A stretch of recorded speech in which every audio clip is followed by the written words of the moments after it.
Moi, c'est Anaïs. Moi, c'est Joël. On travaille tous les deux à la blanchisserie de l'hôpital mémorial de Saint-Lô. L'agent de blanchisserie est celui qui réceptionne le linge, le trie, le lave, le sèche, le repasse, le plie, avant de le redistribuer dans les centres hospitaliers de Saint-Lô et Coutances. On traite le grand plat, c'est-à-dire drap à l'aise, les formes pour les patients, les pyjamas, les tenues de travail pour le personnel.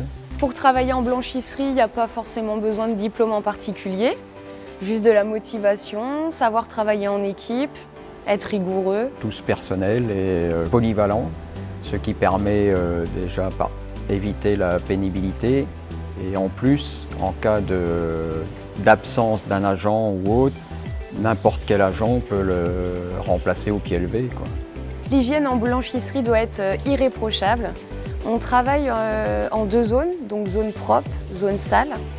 À savoir que quand on est en zone sale, on doit prendre une douche le midi avant d'aller manger, une douche le soir avant de partir. On doit avoir une charlotte sur la tête, les manchettes, les gants. On ne doit pas porter de bijoux.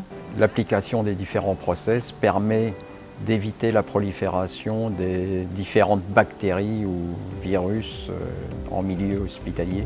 Pour moi, c'est important que les gens se sentent bien dans un lit, par exemple. La blanchisserie est un maillon de la chaîne hospitalière et permet la bonne prise en charge du patient. C'est très complet. On peut aussi bien faire de l'informatique, de l'entretien sur des machines. On a la chance de pouvoir suivre plusieurs formations, comme l'hygiène des mains, les produits lessiviels, Excel. Et aussi passer par exemple un CAP pour acquérir une plus grande expérience dans le milieu de la blanchisserie hospitalière, voire plus, parce qu'on peut partir d'agent et finir cadre, par exemple, d'une blanchisserie.